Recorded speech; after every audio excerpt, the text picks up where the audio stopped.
Welcome back to First Alert 4 at 4. I'm David Amilati. Just a month after a downtown crash killed a mother and daughter visiting from out of town, their family returning to St. Louis today as a suspect faces new charges.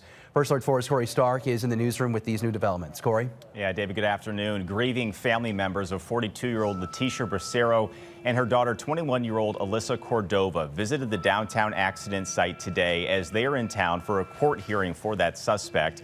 Last month, the mother and daughter left the Drake concert on Valentine's Day and were trying to cross at the intersection of North 18th Street and Olive when tragedy struck. Video from that night shows a Jeep speeding down the street before hitting and killing the women.